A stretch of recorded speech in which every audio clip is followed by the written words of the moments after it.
சித்தர் வணக்கம். உலக தமிழ் அறிவாளிகளே, சித்தர்களின் அருளால் நலமுடன் பல்லாண்டு வாழ்வோம். டாக்டர் பிளஸ் ஊடக ரசிக பெருமக்களே, இன்றைக்கு மிக அவசியமாக மகளிர் நலத்தை மக்கள் கவனத்திற்கு கொண்டு வர வேண்டிய ஒரு சூழல் இந்த பீரியட் சமயத்தில் வயிற்று வலி. இந்த பீரியட் சமயத்தில் வயிற்று வலிக்குதுன்னு பெண்கள் சொல்வதை ஆண்கள் ஒரு வலின்னு தான் நினைக்க முடியும். ஆனால் அது எப்படிப்பட்ட வலி என்கின்ற அந்த ஆக்ரோஷத்தை, அதனுடைய தாக்கத்தை ஒரு பெண்ணால் தான் உணர முடியும். அதுலேயும் அந்த பீரியட்ஸ் வந்த புதுசில் 2-3 மாதங்கள் தள்ளி தள்ளி கூட பீரியட்ஸ் வரும். ஏன்னா அந்த வளர்ச்சி முழுமையாக இல்லாத காரணத்தினால இந்த பீரியட்ஸ் வந்துடுச்சுன்னா சிலருக்கு வருவதற்கு 1 நாள் 2 நாள் முன்னமே வலி துவங்கிவிடும். கடுமையான வலி இருக்கும். பிறகு அந்த பீரியட்ஸ் வந்த பின்னாலும் முதல்ல 1-2 நாட்களுக்கு கடுமையாக வலி இருக்கும். இந்த வலி ஒரு தலையணை வயிற்றுல போட்டு அழுத்திக்கிட்டு அப்படியே படுத்துக்கிட்டு கத்திக்கிட்டு இருக்குங்க அந்த பெண் குழந்தைகள். இந்த அனுபவித்தவர்களுக்கு தான் அதெல்லாம் புரிந்து கொள்ள முடியும். பெண் குழந்தைகள் இருக்கிற குடும்பத்தில் இருக்கிற பெற்றோர்களுக்கு அது விளங்கும். அடி வயிற்றை முறுக்கி முறுக்கி வலிக்கிறது. அடி வயிற்றை பிசைந்து பிசைந்து வலிக்கிறது. அடி வயிற்றை அப்படியே நசுக்கியதை போல வாட்டுகிறது. இது கல்லூரிக்கு போகிற, பள்ளிக்கு செல்கிற பருவமடைந்த பெண்களில் பல பேர் அவதி உறுகிற ஒரு கவலைக்குரிய சூழல் எதுன்னா இந்த பெயின் டூரிங் பீரியட்ஸ். ஆங்கிலத்தில் மெனோரீஜியா, டிஸ்மெனோரியா என்றெல்லாம் ஆங்கில சொற்களினாலே குறிப்பிடுவார்கள். கட்டுப்பாடு இல்லாமல் அதிகமாக உதிரம் போகிறது. மாதவிடா சமயத்தில் தாங்க முடியாத கடுமையான வலி இருக்கிறது. இதையெல்லாம் ஆங்கிலத்திலே மருத்துவர் சொல்லி மருந்து சொல்லுகிற போது நாம் அது என்னவோன்னு நினைச்சுக்கிட்டு கேட்டுக்கிறோம். ஆனா அந்த பெண்கள் இந்த வலி தாங்க முடியாத போது அந்த அவதியில இருந்து விடுபட வேண்டும் என்பதற்காக என்ன செய்கிறார்கள்? வலி நீக்க மருந்துகளை விழுங்குகிறார்கள். இந்த காலத்தெல்லாம் பெரும்பாலும் அந்த பெண்கள் பள்ளிக்கூடத்துக்கு கல்லூரிக்கு வருகிற போது வலி தாங்க முடியாது இந்த பெரால்கன்னு ஒரு மாத்திரை முழுங்கிட்டு இருக்குங்க. இப்ப நிறைய மருத்துவர்களே கொடுப்பதை பார்க்கிறோம். கொண்டு வந்து, ஐயா இந்த ஓவரால்லாம் சாப்பிட்றேன், எனக்கு வலி நிக்க மாட்டேங்குதியா என்று என்னுடைய மருத்துவமனையில என்னிடத்துல சொல்லுவார்கள். இந்த ஸ்பாசம், பிழிந்து பிழிந்து முறுக்கி முறுக்கி அடி வயிற்றை வலிக்கிறது. இந்த மெப்டால் ஸ்பாஸ் என்ற மருந்தை என்னுடைய டாக்டர் கொடுத்தார். அதை சாப்பிட்டேன். அதை சாப்பிடுகிற போது வலி இல்லாமல் இருக்கிறது. திரும்ப அடுத்த மாதம் வலி வந்து விடுகிறது. அப்போ அந்த வலியே வராமல், என்ன வலி வரக்கூடாது. பீரியட்ஸ் படுவதை பார்த்துதான் பீரியட்ஸ் பட்டிருக்கிறது என்பதை தெரிந்து கொள்ள வேண்டுமே தவிர வலியினால முன்னமே பீரியட்ஸ் வரப்போகிறது என்பதற்கு அறிவிப்பாக தெரிந்து கொள்ளுகிற ஒரு அவல நிலை நீங்க வேண்டும். அது சாத்தியமா? சாத்தியம். 6 மாதம் நான் சொல்லுகிற கஷாயத்தை தயாரித்து நான் சொல்லுகிற பயிற்சியை கடைபிடித்தால் 6 மாசம் you will have a permanent relief from the pain. Period சமயத்தில் பெயின், பீரியட் சமயத்தில் அதி உதிரப்போக்கு, பீரியட் சமயத்தில் கடுமையான முறுக்கி முறுக்கி வலிக்கிற வலி போகலன்னா என்ன கேளுங்க, அதுக்கு நான் பதில் சொல்றேன். நான் சொல்லுவதை செய்யுங்கள். 1-2 மாதத்திலேயே அந்த வலி குறைந்து விடுவதை நீங்கள் உணர முடியும். 6 மாதத்துல பார்த்தா அந்த வலின்ற அவதியே இல்லாமல் இருந்து வெளியே வந்துள்ளான். சிலருக்கு கடுமையான வலி வந்து விட்டு தாங்க முடியாமல் அப்படியே சைத்து கொண்டிருந்தால் மயக்கம் வந்து விடும். எத்தனையோ பெண் குழந்தைகள் பள்ளியிலே மயக்கம் விட்டு விழுந்ததை நான் பார்த்திருக்கிறேன். ஆக கல்லூரி பள்ளிக்கு போகிற பருவமடைந்த பெண்கள் மட்டுமல்ல, பொதுவாக பெண்கள் இந்த கடுமையான பீரியட் சமயத்தில் வயிற்று வலி அதிலே அவதி உறுகிறார்கள். அப்படி ஒரு கடுமையான வலி இந்த ஆங்கிலத்தில் ரொம்ப சுருக்கமாக சொல்லிவிடுவார்கள். Dysmenorrhea, painful periods. Menorrhagia, excessive bleeding. இதெல்லாம் ஆங்கிலத்துக்கு உரிய சொற்களா? தமிழ் இல்லையா? அதி உதிர போக்கு என்று சொல்லுகிற சொல்லுக்கு அருமையான தமிழ் சொல் பெரும்பாடு. ஆக இந்த வலி வருவது என்பது பள்ளிக்கூடம் கல்லூரியிலே போகிற பெண்கள் மட்டுமல்ல, நிறைய அலுவலகத்தில் வேலை பார்க்கிற பெண்கள், குறிப்பாக ஐடி துறையில வேலை பார்க்கிற பெண்கள் இந்த ஒர்க் ஃப்ரம் ஹோம் போட்டுக்கிட்டு வீட்டிலே தங்கிக்கிட்டு அந்த வலியிலே அவசியப்பட்டு கொண்டிருப்பார். இந்த கொடுமை, அந்த தலையணையை வயிற்றில் வச்சுக்கிட்டு அழுத்தி பெட்டில் படுத்துக்கிட்டு கத்தி கொண்டு கண்ணீர் விட்டு கொண்டிருக்கிற பெண்கள்.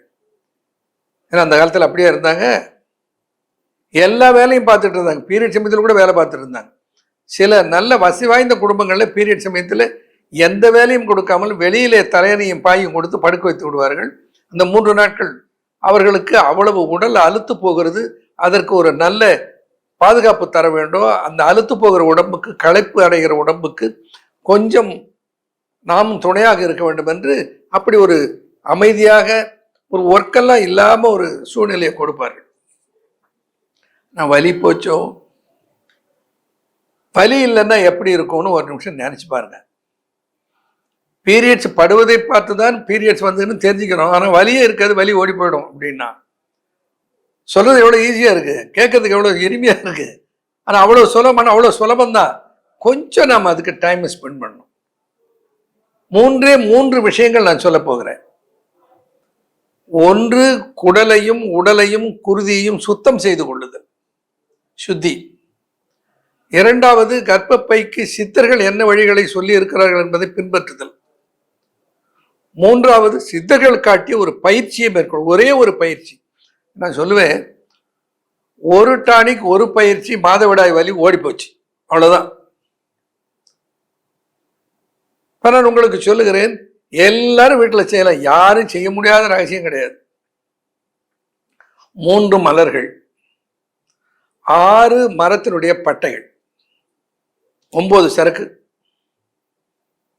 3 மலர்கள், 6 பட்டைகள், மரப்பட்டைகள், இவைகளிலிருந்து செய்கிற ஒரு கஷாயம் நான் சொல்றேன், நீங்க எல்லாம் செய்யலாமே. 3 மலர்கள் என்ன? 1 முள் முருங்கை பூ, கல்யாண முருங்கைன்னு சொல்லுவாங்க, முள் முருங்கை பூ. இன்னொன்று வாழைப்பூ, இன்னொன்று குங்குமப்பூ. என்ன ஆச்சரியமாக இருக்கிறது, இன்றைக்கு அட்டாப்சிலையும் அல்லது போஸ்ட்மார்ட்டத்திலையும் அறுவை சிகிச்சை மூலமாக மட்டுமே அக உறுப்புகளை பார்க்கிற அல்லது எண்டோஸ்கோபி, கொலனோஸ்கோபி மூலமாக அக உறுப்புகளை பார்க்கிற ஒரு வாய்ப்பை அறிவியல் உலகம் தந்திருக்கிறது. ஆனா கண்ணுல பார்த்தார் போல சித்தர்கள் எழுதுவதை பார்த்தா ஆச்சரியமாக இருக்கிறது. கருப்பாசயத்திற்கருத்து தடித்தே பருத்த உதிரத் திரளை, கருப்பாசயத்தில் கருத்து தடித்தே பருத்த உதிரத் திரளை பஞ்சாய் துரத்திவிடும், பண்முறுக்கும் இன்பமொழி பாவாய் உலகறிய முன்முருங்கை பூவை மொழி என்று ஒரு பாடல்ல தேரர் எழுதுகிறார். முள் முருங்கை, கல்யாண முருங்கை, இந்த முள் முருங்கை பூவை மொழி சொல்லு. எதுக்கு சொல்லணுமா? உலகறிய சொல்லுகிறார்களே, அறியாமையினுடைய வெளிப்பாடு. போற போக்கில் அடிச்சுட்டு போவான். இந்த சித்த மருத்துவம் கெட்டு போனது காரணமே சொல்லாத மறைச்சு வச்சுதையா கெட்டு போச்சு. மறைச்சு வச்சு பண்ணிட்டாருங்க சித்தர்கள். அப்படி நினைக்கிற உலகறிய, உலகமெல்லாம் தெரிந்து கொள்ளும் வகையிலே முன்முருங்கை பூவை சொல்லு. எதற்கா? ஒரு அருமையான அடையாளத்தை சொல்லுகிறான். இப்போ ஒவ்வொரு மாதமும் மாத சுழற்சி. இந்த மாத சுழற்சியிலே 15 நாட்களுக்கு கருமுட்டை வளருகிறது. 14, 15வது நாள்ல அந்த கருமுட்டை இந்த கருப்பையில இருந்து வெடித்து வெளியேறி விடுகிறது. அது வெடித்து வெளியேறிய உடனே அந்த வெடித்த இடத்தில் ஒரு சொட்டு ரத்தத்தை உள்ளே வாங்கி கொண்டு அது ஒரு சுரப்பியாக மாறிவிடுகிறது. அது ஒரு சுரப்பியாக மாறிக்கொண்டு பிறகு கரு தங்கிய பின்னால் அந்த கரு வளர்ச்சிக்கும் அந்த கருவினுடைய ஆரோக்கியத்துக்கும் உதவுகிற ஹார்மோன்களை அது சுரக்கிறது. அது எப்படி நடக்கிறது? It engulfs a drop of blood after release of the egg. அது எப்படி சொல்றாரு பாருங்க. கருப்பாசயத்தில், கருப்பாசயம் என்றால் கருப்பையின் அர்த்தம். ஒன்றும் புரியாத புதிர் இல்லை. இவர் பாட்டை சொல்லிக்கிட்டே இருக்காரு. யாருக்கு புரியுது? பாட்டை சொல்லுவது எனக்கு பாட்டு தெரியும் என்பதை காட்டுவதற்காக அல்ல, சான்று இருக்கிறது என்பதை சான்றோர்கள் தெரிந்து கொள்ள வேண்டும் என்பதற்காக. கருப்பாசயத்தில் கர்ப்பப்பையில் அப்படியே படம் பிடிச்சு காட்டுறாரு பாருங்க. கருத்து தடித்தே பருத்த உதிரத்திரள். என்ன சொல்றா? உதிரத்திரள். திரள்னா உருளுதல், ஒரு உண்டை. என்ன உண்டையா? உதிரத்திரள், உதிர உண்டை. இது எங்க ஃபார்ம் ஆகிருக்கிறது? கருப்பாசயமாக கருப்பையிலே உருவாகி இருக்கிறது. அது எப்படி இருக்கிறது? கருத்து தடித்தே பருத்து. எப்படி அடையாளம்? எப்படி பார்த்தாங்க? அவ்வளவு பெரிய ஞானம் சித்தர்களுக்கு இருந்திருக்கிறது. கருப்பாசயத்தில் கருத்து தடித்தே பருத்த உதிர திரளை பஞ்சாய் துரத்திவிடும் பன்முறுக்கும் இன்ப மொழி பாவாய். அங்க ஒரு போடுவார். எப்படி இருந்தாலும் சித்தர்கள் சொல்லுகிற போது அது அதுல ஒரு இனிப்பு வேண்டும், சுவை வேண்டும் என்பதற்காக அந்த வார்த்தையை கையாளுறார். பன்முறுக்கும் இன்ப மொழி பாவாய். ஒரு பெண்ணிடத்துல சொல்றார். இந்த பெண்ணுக்கு எப்படி ஒரு ஐசட் டன்னா வைக்கிறான்னு பாருங்க. இன்ப மொழி பாவாய், நீ வாயை திறந்தாலே அது இன்பமாக இருக்கிறது. அதனால இன்ப மொழிக்கு சொந்தக்காரின்னு சொல்லிட்டு இருந்தா பரவாயில்ல, அது என்ன மாதிரி இன்ப மொழியா? பண்ணுருக்கும் இன்ப மொழி பாவாய். பண் தேவாரம் திருவாசகம் போன்ற பாடல்களுக்கு அமைந்திருக்கிற பாடல் வரிசை பண். பண் என்பது தமிழ் ராகம். இந்த தமிழ் பண் தேவாரத்துக்கு திருவாசகத்துக்கு உருகார், ஒரு வாசகத்துக்கு முருகார்னு சொல்லுவார். அந்த பண் கேட்கிற போது அப்படியே கண்களிலே கண்ணீர் மல்க நம்மை உருக்க வைக்கிற, உருகச் செய்கிற ஆற்றல் பெற்றது. சொல்றா, உன்னுடைய சொல் எப்படி இருக்குன்னாம்மா, பண்ணுருக்கும் இன்ப மொழி. பண் போன்று உருக வைக்கிற இன்ப மொழியை பேசுகிற பெண்ணாய். பண்ணுருக்கும் இன்ப மொழி பாவாய் உலகறிய முன்முறுக்கை பூவை மொழி அப்படின்னு சொல்றாரு. இதை கையாள முடியாதா நமக்கு? இதிலே சரியா போயிடும். பலருக்கு மாதவிடாய் சமயத்தில் வருகிற வலி, நெடுநாள் கர்ப்பம் தங்காமல் இருக்கிற குறை, மாதவிடாய் சமயத்தில் கடும் உதிரப்போக்கு, இவைகள் எல்லாம் இந்த முன்முருங்கை பூவிலேயே பலருக்கு குணமாகிவிட வாய்ப்பு இருக்கிறது. அப்போ நான் சாப்பிட்டா இருக்க குணமாகலைன்னா தேரையரை போய் கேளுங்க. குணமாகாமல் போகாததை பொய்யை சொல்லுவது சித்தர்களுக்கு அவசியம் இல்லை.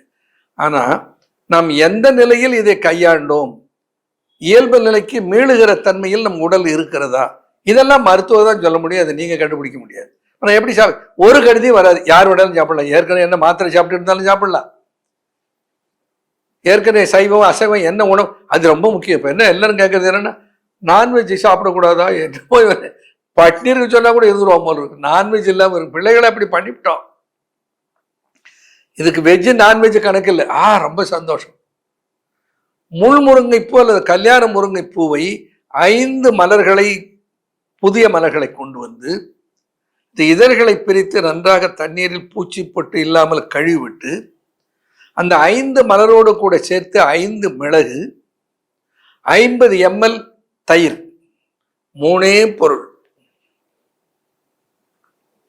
கல்யாண முருங்கைப்பூ, 5 மிளகு, 50 ml தயிர், இதை போட்டு நன்றாக அரைத்து கலக்கி வெறும் வயிற்றில் காலையில், அது மாதவிடாய் இருக்கட்டும், மாதவிடாய் இல்லாமல் இருக்கட்டும், மாதவிடாய்க்கு நடுக்காலமாக இருக்கட்டும், அது பற்றி கணக்கில்லை, 5 நாட்களுக்கு எடுத்துக்கொள்ளுங்கள். பிறகு ஒரு 5 நாட்களுக்கு நிறுத்தி விடுங்கள். திரும்ப ஒரு 5 நாட்களுக்கு சாப்பிடுங்கள். இப்படி இடைவெளி விட்டு விட்டு இதை எடுத்துக்கொண்டு வருகிற போது கர்ப்பப்பையினுடைய சுழற்சி இயல்பு நிலைக்கு திரும்பி அந்த இரத்தத்தை அது அப்படியே ஒரு டிராப், இந்த ஃபாலிக்கல் வெடிச்ச உடனே அதுக்குள்ள வைத்துக்கொண்டு ஃபார்ம் ஆகுது கார்பஸ் லூட்டியம். அதற்கு பேர் என்ன? Corpus luteum. அப்போ இந்த கார்பஸ் லூட்டியம் ஃபார்ம் ஆகிறது இவ்வளவு அழகாக சொல்ல முடியுதுன்னா அது சித்தர்களால் தான் சொல்ல முடியுது. எந்த காலத்துல? 1000 ஆண்டுகளுக்கு முன்னாலே. இன்றைக்கு நவீன அறிவியல் ஆய்வு கருவிகள் மூலமாக பார்ப்பது என்பது வேறு. அன்றைக்கு இவ்வளவு தெளிவாக படமெடுத்தாற் போல சொல்லுகிற ஆற்றல் சித்தர்களுக்கு இருந்தது. ஆக 5 கல்யாண முருங்கைப்பூ, 5 மிளகு, 50 ml தயிர் அரைத்து சாப்பிடுவது 5 நாள் இடைவெளியில். இது கர்ப்பப்பையை வளப்படுத்தி பலப்படுத்தி கர்ப்பப்பையில் இருக்கிற தொல்லைகளை எல்லாம் அகற்றி கர்ப்பப்பை வளர்ச்சியை வேலோங்க செய்து அண்ணா இப்ப என்ன நினைச்சுக்கிறாங்க, பீரியட்ஸ் சரியா வரலன்னா அதுக்கு ஒரு மருந்து, பீரியட்ஸ் வந்துடுது அது நிக்கிறதுக்கு ஒரு மருந்து, பீரியட்ஸ் வந்து நிக்கிறதுக்கு மருந்து சாப்பிட்டா மறுபடியும் பீரியட்ஸ் வரலன்னா மறுபடியும் பீரியட்ஸ் வருவதற்கு ஒரு மருந்து. என்னையா இது? இது கர்ப்பப்பையில் ஹார்மோன்களின் செயல்பாட்டினால் இயல்பாக இயற்கையாக நிகழ்கிற ஒரு நிகழ்ச்சி. அந்த நிகழ்ச்சி தானாக நிகழ வேண்டும், ஹார்மோன்களுடைய சுழற்சினால. அப்ப எது ஆரோக்கியமா இருக்கணும்? the genital organs must be healthy. அந்த இனப்பெருக்க உறுப்பு ஆரோக்கியமாக இருக்க வேண்டும். அதை ஆரோக்கியப்படுத்துகிற ஆற்றலுடைய மூலிகைகளை தான் சொன்னார். இன்னொரு எல்லாருக்கும் தெரிஞ்சது ஒரு எளிய ஒரு மருந்தை சொல்லுகிறேன். எல்லாருக்கும் தெரியும் வாழைப்பூ. இந்த வாழைப்பூவுக்கு கர்ப்பப்பைக்கு ஆரோக்கியத்தை தருகிற ஆற்றல் உண்டு. உங்களுக்கு நீங்க கவனிச்சிருப்பீங்க, சில கிராமங்கள்ல எல்லாம் வீடுகளில் வாழைப்பூ 2 பூ 3 பூ என்று வாழைப்பூவை கொண்டு வந்து அதை சுத்தம் செய்து சமையல் செய்வார்கள். அதிலே ஒரு நரம்பு இருக்கும், ஒரு தொப்புள் என்று ஒரு பிதுக்கு, அது ரெண்டையும் எடுத்து போட்டுட்டு பெரும்பாலான இல்லங்களிலே அதை மோரிலே சேர்த்து பிசைத்து கழுவி விட்டு, மோர் சுத்தியது கழுவிவிட்டு அதை சமைப்பார்கள். சமைக்கிற போது அந்த நுனியில் இருக்கிறது பாருங்க, அந்த மொட்டு, அதை உடைத்து அதை அப்படியே பெண்கள் சாப்பிடுவார்கள். இன்னைக்கு அதெல்லாம் பழக்கத்துல போயிடுச்சு. இந்த வாழைப்பூ இருக்கிறது, வாழைப்பூ மூலம், மூல ரத்தம், கர்ப்பப்பையில் உதிரப்போக்கு, கரு தங்காமல் இருக்கிற அளவுக்கு கர்ப்பப்பை பலம் குன்றி இருத்தல், இதற்கு எல்லாம் ஆரோக்கியம் தருகிற உணவு என்று சித்தர்கள் சொல்லுகிறார்கள். இந்த வாழைப்பூவை பற்றி தேரையர் அவ்வளவு சிறப்பாக சொல்லுவார். இந்த வாழைப்பூ சாப்பிட்டா சரியா போயிடுமா? அண்ணாலும் தான் வாழைப்பூ எங்கள் வீட்டில் சமைக்கிறாங்க, வாரத்தில் 2 நாள் சாப்பிட்றாங்க, சரியா போயிடுமா? இப்படி கேட்பது குதர்க்கம். உணவில் வாரத்தில் 1 நாள், மாதத்தில் சில நாள் சேர்த்துக் கொள்வது என்பது உணவில் அது அது தொடர்பான உறுப்புகளை ஆரோக்கியமாக வைத்துக் கொள்வதற்கு உதவும், அவ்வளவுதான். ஆனா அதுவே சேதத்திற்கோ பாதகத்திற்கோ ஆளாகி இருந்தால் அதை குணமாக்குவதற்கு அதை மருந்தாக உரிய அடர்த்தியிலே எடுத்துக்கொள்ள வேண்டும். உதாரணமா இப்போ கொத்தமல்லியை போட்டு நம்ம ரசம் செய்கிறோம், மிளகு போட்டு ரசம் பண்றோம், இஞ்சியை போட்டு பொரியல் பண்றோம். அது எதற்காக சேர்க்கப்படுகிறது? மணத்துக்காகவும் ருசிக்காகவும். இந்த குறைந்த அளவிலே அவைகளை சேர்த்து உணவுக்கு மணமூட்டி ருசி கூட்டி நல்ல உணவாக அதை சாப்பிட்டு அந்த உணவின் மூலமாக ஆரோக்கியத்தை பராமரித்துக் கொள்ளுதல், அதான் உணவு. இந்த உணவே எப்ப மருந்தாகுதுன்னா, இந்த மிளகை அளவை கூட்டி, இந்த கொத்தமல்லி தனியாவினுடைய அளவை கூட்டி, சீரகத்தினுடைய அளவை கூட்டி, சுக்கு மல்லி கஷாயம்னு போடுகிற போது அது மருந்தாகுது. இந்த சித்தர்கள் நல்லா சொன்ன, உணவே மருந்து, மருந்தே உணவு. அன்றாடம் உணவுக்கு ருசி கூட்ட, மனம் கூட்ட, நிறம் சேர்க்க எடுத்துக்கொள்ளுகிற முறை உணவு. அதையே அடர்த்தி கூட்டி நோயை அகற்ற எடுத்துக்கொண்டால் அதுவே மருந்து. உணவே மருந்து, மருந்தே உணவு, சித்தர்கள் சொல்லிட்டாங்க. அப்படி வாழைப்பூ ஒரு மிகச்சிறந்த மருந்து. வாழைப்பூ மூல ரத்தம், வாழைப்பூ மூல ரத்தம். மூல நோயினாலே ரத்தம் கசிது. வாழைப்பூ மூல ரத்தம், மாபிரமி வெட்டை பித்தம், மாபிரமி வெள்ளை பித்தம், கோழை வயிற்று கடுப்பும் கொல்காசம். கோழை வயிற்று கடுப்பு கொல்காசம் சொல்றான் பாருங்க, தெரியாமல்லாம் இல்லை. காசம் என்பது டிபி, டியூபர்குலோசிஸை சொல்லுகிற சொல். டிபி வந்துட்டா கொண்டுவிடுன்றது என்ன சொல்ற? கொல் காசம், உன்னை கொல்லுகிற காச நோய், இழுப்பு நோய், டிபி நோய், இதெல்லாம் கொல்லுகிற தன்மை உடையது. அப்ப என்ன சொல்றார்? வாழைப்பூ மூல ரத்தம், மாபிரமி வெள்ளை பித்தம், கோழை வயிற்று கடுப்பு கொல்காசம், ஆழி அனலன்ன கைகால் எரிவு. எப்படி பார்த்து சொல்ற? கடலாட்ட அனல், கடல் குளிர்ச்சி. கடலாட்டன்னா அளவை ஒப்பிடுகிற போது அப்பா அவர் மனசு கடலை விட பெருசுப்பா. கடல் சொல்ற ஆழி அனலன்ன, கடலை விட கொடுமையாக அனலை போல ஆழி அனலன்ன கை கால் எரிவு. குறிப்பாக நீரிழிவு நோயாளிகள் சொல்வது என்ன? கை கால் திகு திகு திகுன்னு எரியுது. சொல்லு கையாளுவ. திகு திகு திகுன்னு எரிகிறது. நெருப்பால் சுடுவதைப் போல பாதத்தை சுடுகிறது. ஆழி அனலன்ன கை கால் எரிவு உடலில், அதோட கூட உடல்ல என்ன இருக்குமா, உடலில் மன்ன வளர்க்கும் தாதுவை. மன்னன்னா நிலைக்க, தாது நிலைக்க வளர்க்கக்கூடிய சக்தி எதில் இருக்குது? முருங்கை பூவில் இருக்குது. இந்த முருங்கை பூவை எப்படி சாப்பிடுவது, மருந்தாக எப்படி கையாளும்?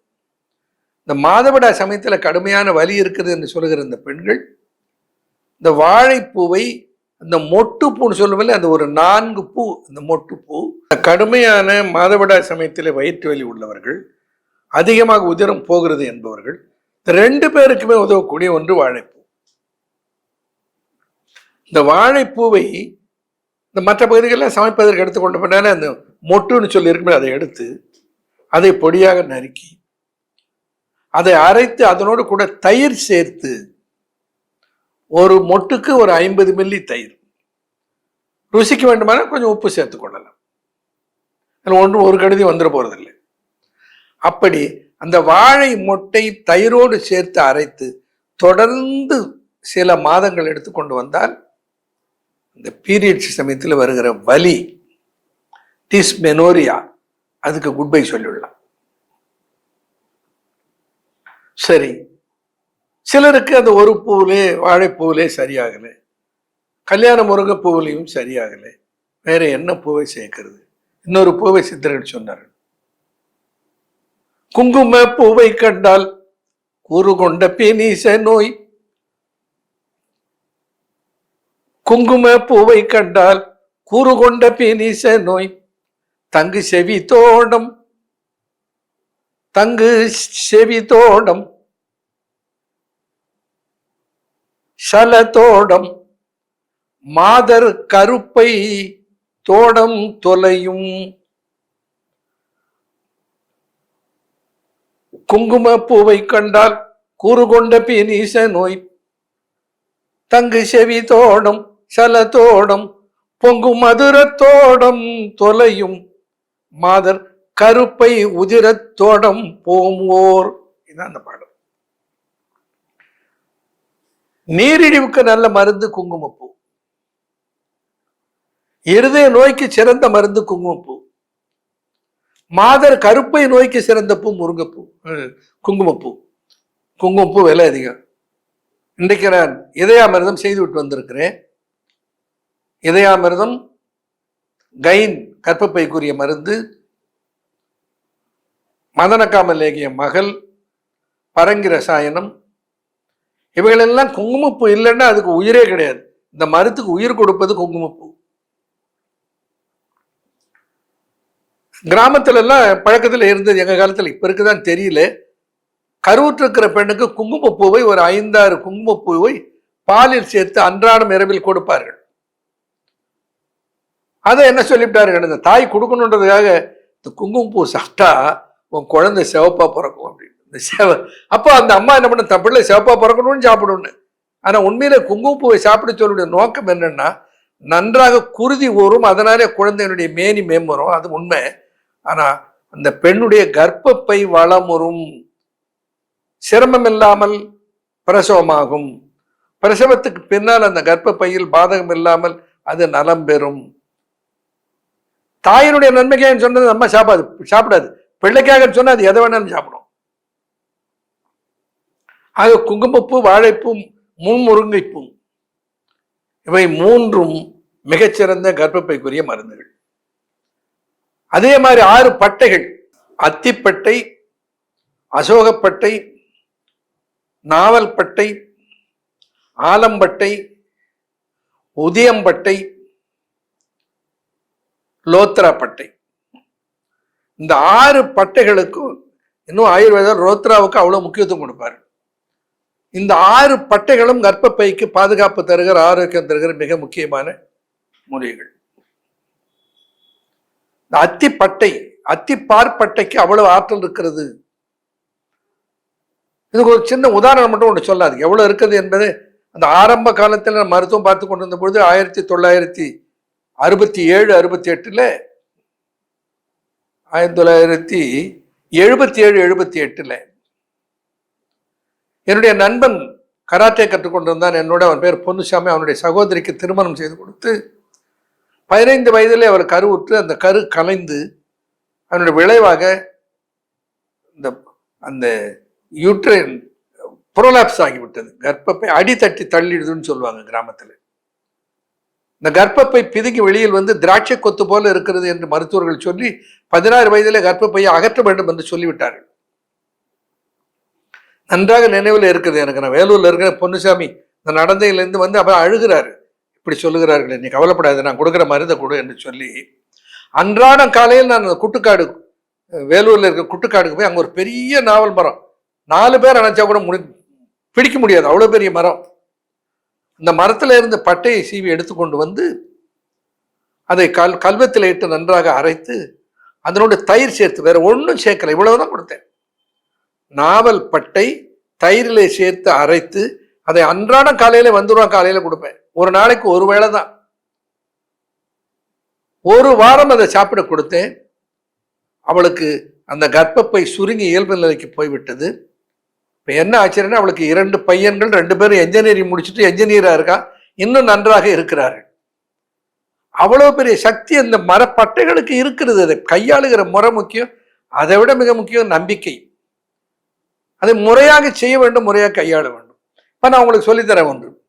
இந்த 6 பட்டைகள், அத்திப்பட்டை, அசோகப்பட்டை, நாவல் பட்டை, ஒதியம்பட்டை, லோத்ரா பட்டை, அரசம்பட்டை, 6 பட்டை, 3 பூ குங்குமப்பூ, வாழைப்பூ, முள்முருங்கைப்பூ, 9 சரக்கு, இவைகளே அளவு. ஆனால் ஒரு அளவு சொல்றேன், உங்களுக்கு வீட்டில் செய்கிற அளவுக்கு ஒரு அளவு சொல்றேன். இந்த பட்டைகள்ல ஒன்றிலே 500 கிராம் பட்டைகள். இந்த முள்முருங்கைப்பூ, வாழைப்பூ உலர்த்தியதிலே ஒன்றிலே 100 கிராம்.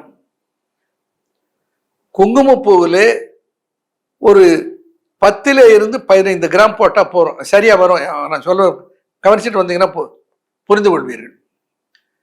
இவைகளெல்லாம் ஒன்றாக அரைத்து சேர்த்து வைத்துக்கொண்டு அதிலே ஒரு தேக்கரண்டி அளவுக்கு, அதாவது 2 இருந்து 3 கிராம் அளவுக்கு, அந்த பாதிப்பு சேதத்தை பொறுத்து அதற்கு ஏற்ப ஒரு 5 கிராம் அளவு கூட எடுக்கலாம். அதை எடுத்து ஒரு 200 மில்லி தண்ணியிலே போட்டு கொதிக்க வைத்து 100 மில்லியாக சுண்ட வைத்து அதை வடிகட்டி வெறும் வயிற்றில் காலையில் அந்த கஷாயத்தை அல்லது டானிக்குன்னு வச்சுங்க, அதை காலையில் குடித்து கொண்டு அன்றாடம் சாப்பிட வேண்டும். இது பீரியட்ஸ் இருக்குது, பீரியட்ஸில் அது பதில் ஒன்றும் இல்லை. தினம் இதை எடுத்துக்கொண்டு அதற்கென்று இருக்கிற ஒரே ஒரு பயிற்சி நரசிம்ம கர்ஜானாசனா. அதை பாப்புலரைஸ் பண்ண ஒரு வாய்ப்பை எனக்கு சித்தர்கள் கொடுத்தார்கள். நான் சொன்ன அப்ப புரிஞ்சுப்பீங்க. எல்லா யோக நரசிம்மர் கோயிலுக்கும் போனீங்கன்னா அங்க தூண்ல ஒரு சிலை ஒன்றை வடித்திருப்பார்கள். இந்த 2 காலுக்கு இடையில அப்படி கையை வச்சுக்கிட்டு நாக்க வெளியே நீட்டிக்கிட்டு சிங்கம் மாதிரி ஒன்று உட்காந்துருக்கான், அப்படி உட்காந்துட்டு இருக்கோம். அது என்னன்னா, கர்ப்பப்பையை ஆரோக்கியமாக பெண்கள் வைத்துக் கொள்வதற்கென்று சித்தர்கள் வகுத்து தந்த ஒரு ஆசனம். இந்த நரசிம்ம கர்ஜானாசனான்னு பேரு. அந்த ஒரு ஆசனாவை அன்றாடம் காலையில் 5 இருந்து 10 முறை அதிகபட்சம் செய்து கொண்டு இந்த கஷாயத்தை சாப்பிட்டுட்டு வந்தா, உறுதியிட்டு சொல்லுகிறேன், உங்களுடைய கர்ப்பப்பையில இருக்கிற வலி உபாதை முழுமையாக குணமாகிவிடும். இப்ப என்ன, ஒரு சிரப் அல்லது ஒரு கஷாயம், ஒரு ஆசனம், இதை எடுத்துக்கொள்வதற்கு முன்னால் ஒரு குருதியும் குடலையும் சுத்தி செய்வதற்கு ஒரு பேரிக்கு மருந்து சாப்பிட்டுருங்க. அகத்தியர் குழம்பு இஸ் பெஸ்ட், அகுன்ற பேர்ல நானே போட்டிருக்கேன். ஸோ அதை எடுத்துக்கிட்டு இந்த கஷாயத்தை சாப்பிட்டு கொண்டு இந்த கர்ப்பப்பைக்குரிய ஆசனாவை செய்து கொண்டு வந்தால், இந்த டிஸ்மெனோரியா அண்ட் மெனோரீஜியா என்கின்ற கம்ப்ளைண்ட்லேருந்து பெண்கள் வெளிப்பட்டு இந்த வயிற்றை முறுக்கி வலிக்குது, தாங்க முடியாத வலிக்குது, ரத்தம் நிற்காம போகுது, இதிலிருந்து எல்லாத்திலிருந்து விடுபட்டு விடுவதற்கு சிறந்த உணவு மருந்தாக சித்தர்கள் சொன்னார்கள். இது செய்து சாப்பிடலாமே. கட்டாயம் இதை எல்லாரும் பயன்படுத்தினால் இதில் என்ன 100க்கு 80 விழுக்காடு பெண்கள் இதில் அவதி உறுகிறார்கள். அலுவலகம் போக்குறவர்கள் பல நாள் எனக்கு தெரிந்து விடுப்பு எடுத்துக்கொண்டு வீட்டில் இருக்கிறார்கள். ஒர்க் ஃப்ரம் ஹோம் இருக்கிறதுனால பல ஐடியில் வேலை பார்க்குறவங்க ஒர்க் ஃப்ரம் ஹோம்னு போட்டு வீட்டில் வந்து படிச்சுட்டு இருக்காங்க. ஆனால் அந்த வலி போகிறதோ, இதுக்கு நான் ஓவரால் சாப்பிட்றேன், மெப்டால் ஸ்பாஸ் சாப்பிட்றேன் அல்லது பராகல் சாப்பிட்றேன்னு சாப்பிடுகிற போது இந்த வலி நீக்க மருந்துகள்னாலே கிடைக்கிற உபாதைகளையும் அவர்கள் அனுபவிக்க வேண்டி இருக்கிறது. அது நிரந்தரமாக குணமும் அளிப்பதில்லை. காரணம் கருப்பை ஆரோக்கியம் அடைவதில்லை. அதை ஆரோக்கியம் அடைய செய்வதற்குரியது. சரி, இதை என்னால் செய்ய முடியல, தயாரிக்க முடியல, இது ஏதாவது கிடைக்குமா, பயன்படுத்தி பலனடைய முடியுமா? நிச்சயமாக அது கிடைக்கும். அன்பு ஃபார்மாவில் இந்த ஃபார்முலாவை முறையாக கையாண்டு தயாரிக்கிறார்கள். அதை நான் தான் என்னுடைய மேற்பார்வையில உருவாக்குகிறேன். நீங்க செய்தா 100க்கு 100 நல்லது, அதே மாதிரி இருக்கும். நீங்க செய்த எப்படி இருக்குமோ அப்படி நான் செய்து இருக்கிறேன். அதுல ப்ளூ கலர்ல என்னுடைய எம்பளம் இருக்கும், கைண்ட்லி நோட்டி. அந்த சிறப்புக்கு பேரு கைன். கைன்னா உமன் அர்த்தம். இந்த கைன் என்கின்ற அந்த டானிக், அதற்குரிய பயிற்சியாக யோகாவுக்கு பெயர் யூட்ரஸ் யோகா என்று என்னுடைய வெப்சைட்ல இருக்கிறது. வெறும் 100 rupees அந்த யூட்ரஸ் யோகா வெப்சைட்ல கட்டினீங்கன்னா அந்த யூட்ரஸ் யோகா உங்களுக்கு லிங்க் வந்துடும்.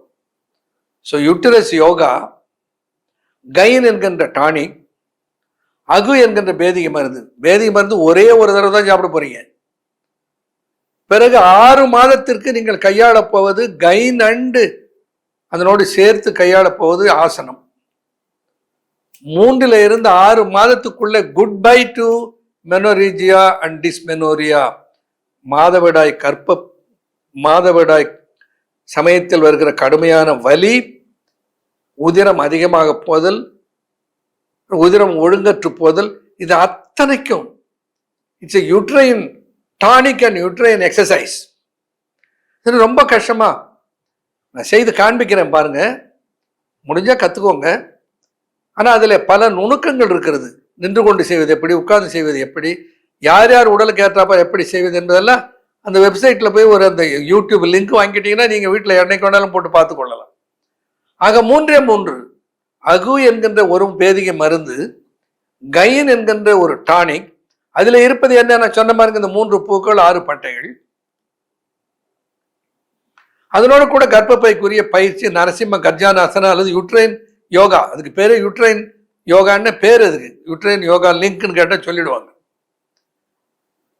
இதை கையாண்டால் கர்ப்பப்பை தொடர்பான பிணிகளில் இருந்து விடுபட்டு, முட்டை வளர்ச்சி சரியா இல்லை, கருப்பை வளர்ச்சி சரியா இல்லை, பீரியட்ஸ் வராமல் நெடுநாளாக இருக்கிறது, பீரியட்ஸ் ஒழுங்கற்று அத்தனைக்கும் கர்ப்பப்பையும் கருப்பையும் ஆரோக்கியமாயிட்டா இதெல்லாம் சரியா போயிடுது.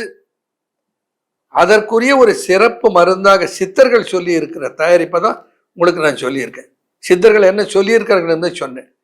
இவைகளை கையாண்டு நலம் பெறுவது என்பது நம்முடைய விருப்பம்.